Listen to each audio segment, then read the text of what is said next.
This episode is brought to you by HASA. Liquid is clearly better. Liquid chlorine is the highest purity, works immediately, has no added cyanuric acid or calcium, and it will leave your pool safe, clean, and clear. And by the bottom feeder professional grade battery powered vacuum system. It sucks to clean pools, so cleaning pools sucks less. Get $100 off with code DVB100. This episode is brought to you by Skimmer, the #1 pool service software in North America. With Skimmer, you can streamline your schedule, grow your revenue, and keep your customers coming back with 5-star service. Whether you're a one-person operation or an established team, Skimmer is your partner in success. Visit getskimmer.com/poolguy to try Skimmer for free for 30 days. The Pool Guy Podcast Show. The Pool Guy Podcast Show. The Pool Guy Podcast Show.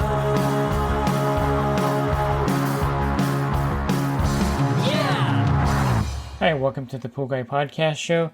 In this episode, I talked to Terry Arko about the benefits of borates, the use of borates, the best way to add borates to your pool and test for it. And we also go over where you can find a borate product to add to your pool. You're going to really enjoy this one. It's going to really help you with your overall pool care. Are you a pool service pro looking to take your business to the next level? Join the Pool Guy Coaching Program. Get expert advice, business tips, exclusive content, and get direct support from me. I'm a 35-year veteran in the industry. Whether you're starting out or scaling up, I've got the tools to help you succeed. Learn more at swimmingpoollearning.com. Let's talk a little bit about borates. So this is something that I think you and me and Bob Lowry, of course, was a huge proponent of this. Before his time, I think he was the borate spokesperson.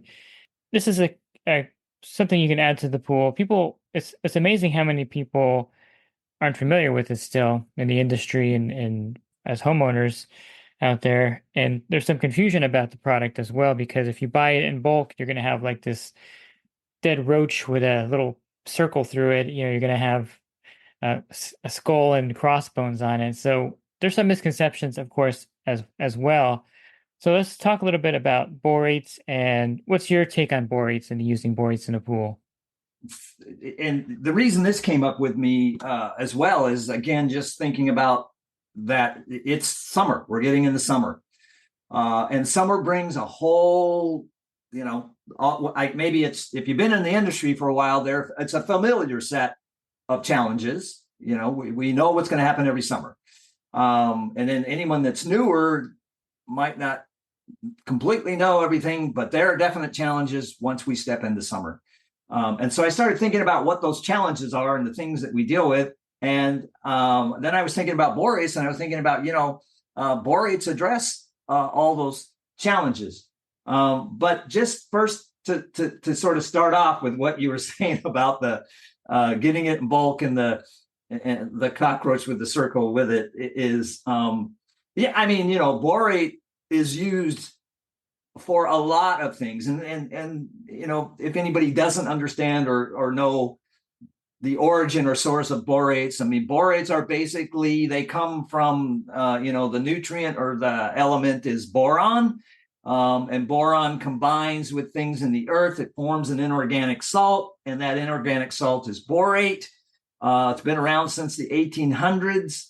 And the initial uses of borates actually were in enhancers to detergents and soaps and cleaners and things like that. And basically, that is because borates are a very efficient water softener.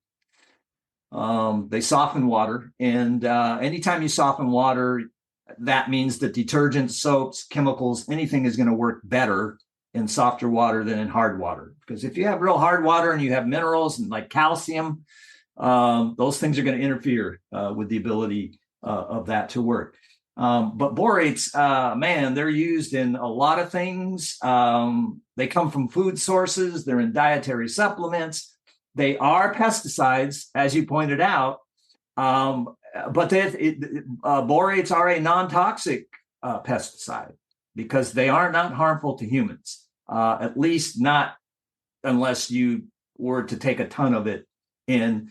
And even if you took a ton of it in, and Bob Lowry pointed this out in his Pool Chemistry Training Institute, where a human would have to drink 25 gallons of water that had 50 parts per million of borate in it. And that would only be a mild toxicity if there was a reaction at all.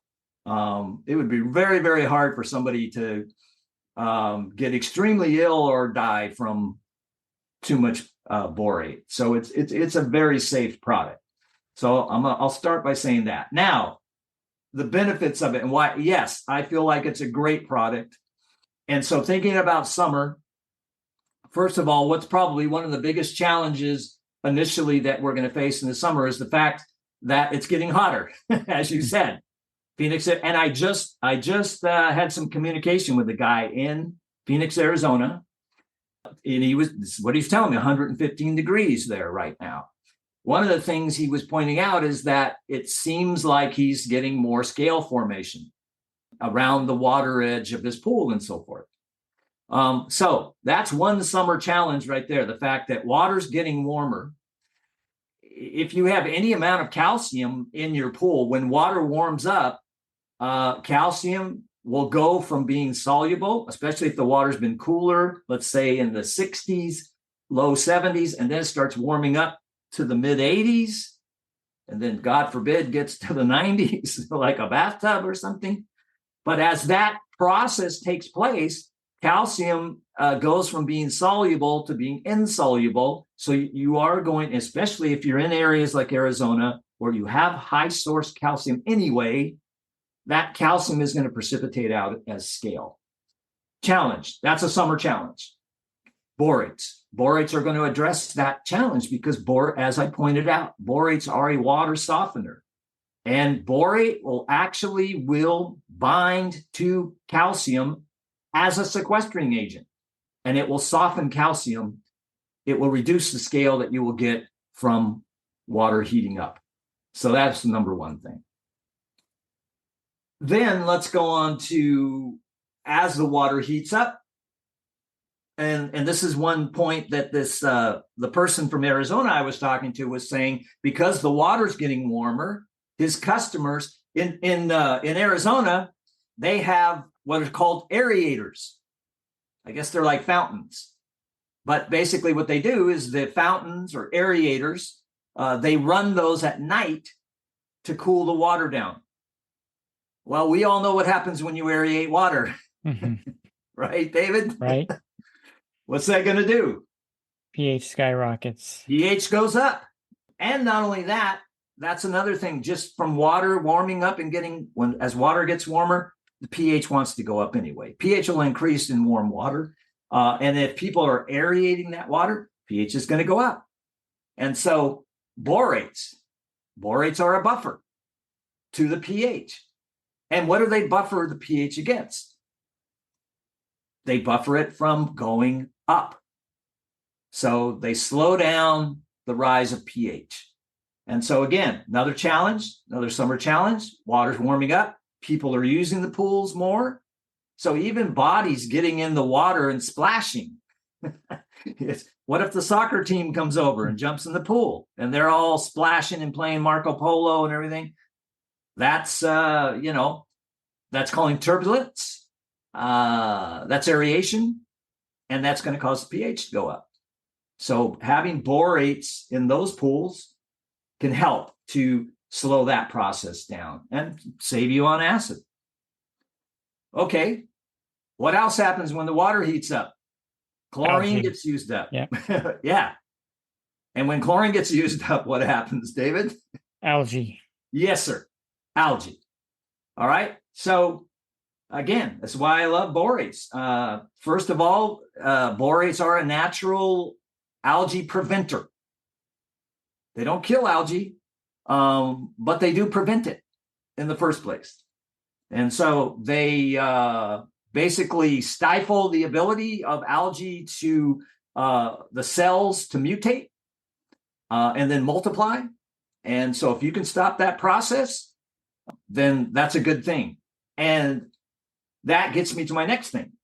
We go through a lot more chlorine in the summer than we do in the winter. That's based on temperature. primarily, but it's also based on the fact that if there is algae that is attempting to feed on nutrients, you have algae that is attempting to duplicate itself. And when that process is going on that you cannot see, you don't see that. That's unseen. You don't see the algae until after all that has happened and it has bloomed. But that process of algae feeding on nutrients and then attempting to multiply itself, that consumes a lot of chlorine. And so borates are going to save on chlorine simply because of the fact that they're able to stop or prevent the algae from feeding and the algae from attempting to multiply. So you're going to save chlorine right there. Another summer problem taken care of. The last thing I'll say comes down to cyanuric acid, CYA. And we know that this is another conversation I had with someone else about, I can't rely totally on liquid chlorine in the summer because it just doesn't last. So I have to supplement with trichlor tablets. And we know that's a very common thing. I did pools in Southern California, and we put trichlor tabs in a feeder and we shocked with liquid chlorine, especially in the summer. And we didn't know those trichlor tabs, as they were dissolving, were increasing our CYA back then, but I'm sure we all know that now. And we all know that we need to try and maintain a lower level of CYA for our chlorine to be efficient. In fact, I think everybody's familiar with that free chlorine to CYA ratio of 7.5. And we want our free chlorine to be 7.5 of the cyanuric acid. Well, again, we know that probably CYA is going to go up. We may not be able to manage it or drain it down in the summer. We're busy. We can get to it when we can, whatever. But if you're using borates, the borates are going to lower that ratio, 7.5% free chlorine to CYA down to 5. So that means if your CYA was at 80, you could maintain your free chlorine at 4, and you'd be okay. Now, if you didn't have borates and you had to use the 7.5%, that would mean you'd have to have, if you had 80 ppm, you'd have to be maintaining your chlorine at 6. And 6 is over the EPA maximum allowable for swimmers, if swimmers are present. So another way to save chlorine, and I'm actually in the midst of writing an article for IPSA on all these things. So look for that next month. But I just think it's a great thing to talk about now as we get into summer. Yeah, you just gave us a preview of the article. And, it's easy to find. Some suppliers do carry it now. There's some outlets that do have the borates. And I get mine. And I'm going to say boric acid. Yeah, boric acid powder. I like the powder over the granular myself. I find it's easier to apply to the pool. In fact, I just ordered some from due2diesel.com. That's where I get mine. It's a company that supplies a lot of products. I was wondering about due2diesel and if you were still able to do that. Yeah. But that's good if you confirm that. I think guys should do that. I ordered a bucket on Thursday, a 45-pound bucket for a couple pools that I'm going to add it to. And it came on Tuesday. So it came pretty quick. Now, the more you order, of course, if you want to order for your whole route at once, you can get, 10 or 20 of them, and it drops the shipping price down. And it comes FedEx. So it's a great way to get your borates pretty easily within less than a week. And you don't have to search for it. Now, you can also buy branded products, companies that do manufacture. Well, yes. They don't really manufacture. They kind of just take the boric acid powder or granular, depending on which one you buy, and put it in a bucket and slap a label on there and saying, chlorine enhancer or chlorine optimizer or something. And that's it. But it's expensive. Yes. This is the interesting thing. So I guess first off, I was going to ask you about usage and dosing. What are you dosing those pools? Yeah, so I bring them up to 50 parts per million, usually 40 to 50 parts per million, give or take. And what I'm using to test it, there's different borate test strips, of course. I was using the Spin Touch for a while but that got really expensive for those discs for the borate Sure. tests. The strips I think are fine. And then I'm using a site called the poolcalculator.com where he actually has a borate calculator. You can actually use that site, put in your gallons of water, the borate level you want, and he'll give you a calculation based on either 20 meal-team borax or boric acid powder. Because you can use 20 meal-team borax as well. It's just you have to kind of put tons of acid in there to bring it back down after. Yeah, and I think if you're using borax, you definitely are going to use a lot more borax than you would boric acid. I think price-wise, I did the math on this too not too long ago. Counting the fact you have to add muriatic acid to a certain extent with the borax, it's the price of borax is not cheap anymore at Walmart. It's not like you can get a 4-pound box for $5. So Yeah. the boric acid powder is the best still, and the powder I think is the best because you can just broadcast it in the pool, and really with no worries. Now I would say there's a limit though. I wouldn't add more than 20 pounds at a time because then you can overdo it. So that's what I recommend, doing it in 2 different trips if you're going to do that. Yeah, that's good. That's good advice. I typically with the boric acid, I think it's about just under 5 pounds, like about maybe 4.75 pounds in 10,000 gallons. That gets you 10 ppm. So I guess you could say like about 24 pounds in a 10,000 gallon pool. Yeah. And if it was a 20,000 gallon pool, probably about 50 pounds would get you where you need to be. It can get a little expensive, but I like using that site, the poolcalculator.com. It's an older site. It used to actually be, it was started by Trouble Free Pools, and then they sold it to an individual. His name is kind of hard to pronounce. And then he's had that site and he's been keeping it going. And I really like the fact that he actually has a section where you can add the borates in there. Then you can calculate that as well. So it's actually a pretty good tool to have, and it's free to use online. And you can buy the app too. It's actually a really good dosage calculator, I think, all around, in my opinion. Great. But again, yeah, I just feel like you can't go wrong with borates, especially in the summer. No, you can't. And you can't, and I guess we should mention that just like cyanuric acid, it doesn't evaporate out of the pool, right? That's correct. Yeah. So unless you have some major draining or splash out or anything like that, it's going to stay. So yeah, no worries that way. Yeah, and then like Bob Lowry said, whatever you add to the pool, you should be able to test for it. And so the nice thing is the borate test strips are, in my opinion, they're pretty accurate. The one I like the best is the one by Lamont. I think that one's the most accurate. For me, the color is easier to read on that one. But of course, the pro can get the, I think it's a 201 disc or something, the borate disc from Lamont also. And that'll get you the borate number. And it's pretty accurate too, the spin touch. If you really wanted to fine tune it and get like, you have 34 parts per million in the pool, then I would recommend buying the $1,000 test kit and then using those discs to test the borates if you want to do it that way.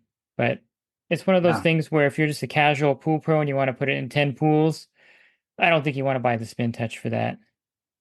Yeah, I think I would agree with that. And the test strips are certainly sufficient for testing. And I think the last thing I want to say on this too that we didn't mention was the benefit of this with a saltwater chlorine generator as well. Because again, in saltwater chlorine generators, that pH is going to be going up due to the aeration from chlorine gas bubbling, hydrogen gas bubbling within the unit.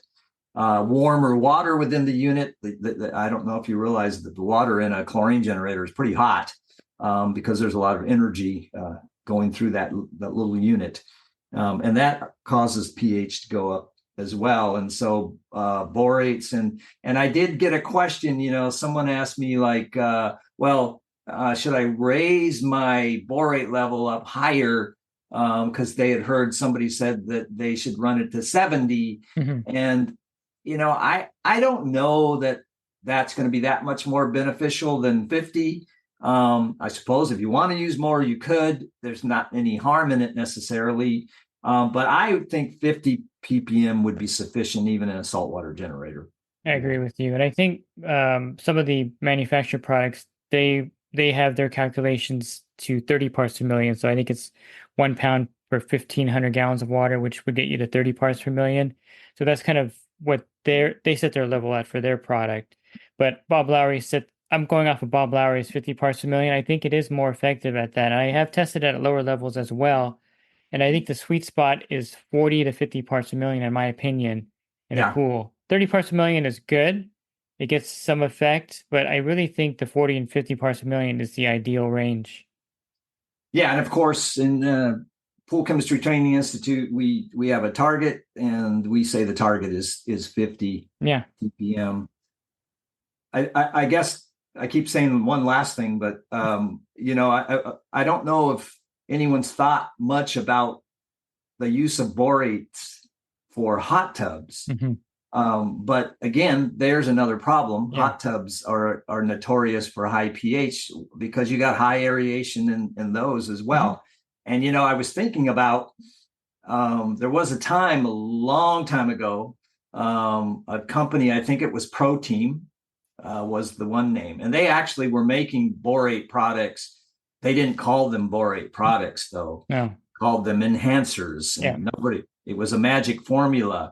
And I remember that they had a fragrance. It was a spa fragrance. It was a powder. And it was basically borate with a fragrance in it. And they sold it just as a fragrance, no other description. And I had a big dealer at the time who had that product. And he told me they brought it in and they were selling it to people who have their hot tubs. And these people were buying it. It's a fragrance. It smells good. But then all of a sudden, the customers started coming into the store and saying, hey, since I started using this fragrance product that I bought from you, my water feels so much better.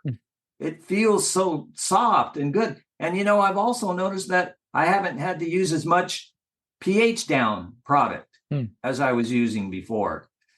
I was talking to the owner of that store, and he had no idea what this stuff was. And he's like, I don't know what this is. He goes, but we're selling it like hotcakes. And people love it. Well, it was just borate. If you service spas, I would say you can do the math. You can figure out it's obviously going to just be ounces of product probably, but sprinkle a little of that in. And I think your customers will love you probably. Yeah. There was actually a company that did make it. It was called Pool Proof, and they made a spa proof. It was in a pink bottle. Now, this company made a liquid borate product. The problem was, if you have ever been into a Superior Pool Product or SCP warehouse, in the summer, it's like 100 degrees in the back room. Yes. And in the winter, it's like 30 degrees. And so this stuff would turn into a brick inside the bottle when it got cold in the winter. And so that happens to a lot of chemicals. Yeah. So that's why it was not successful. I think they went out of business because the product, you couldn't get it out of the bottle once it turned into a solid. But they did make a liquid spa proof, it was called, which is not a bad idea for a company out there like HASA to make a little liquid. You just need to put something that's going to keep it from solidifying. And I'm sure there's newer products now that can do it, and call it HASA Spa Enhancer or something.